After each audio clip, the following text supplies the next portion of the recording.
Welcome to today's deep dive, where we're looking at something, well, pretty disruptive. I mean, imagine logging thousands of hours on a meditation mat over like 35 years, only to realize your mind is just as cluttered as it was in year 3. Yeah, that sounds incredibly frustrating. Right.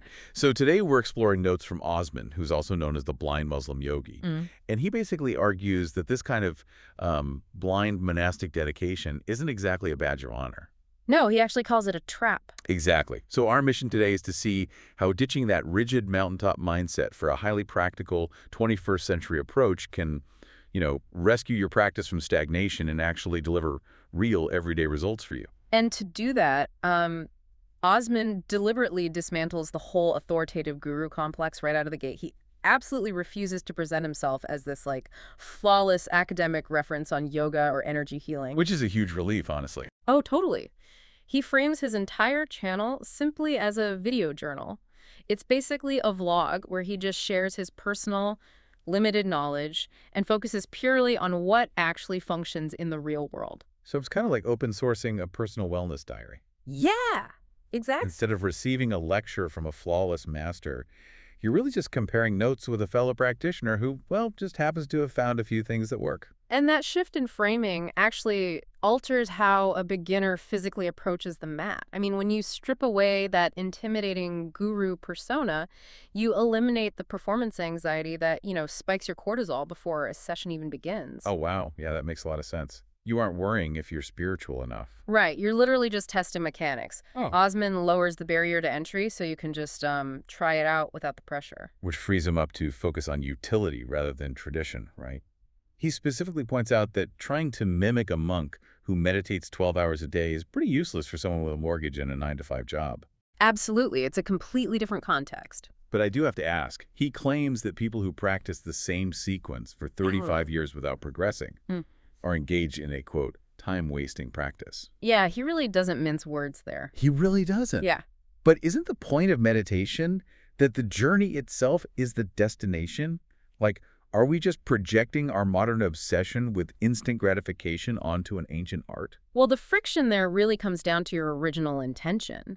Osman argues that the ultimate judge of any practice is whether it actually moves you toward your specific goals. Okay, so results actually matter. Right. I mean, if you set out to reduce daily anxiety, but decades later you're still just using meditation to momentarily escape stress, well, mere repetition just becomes a plateau.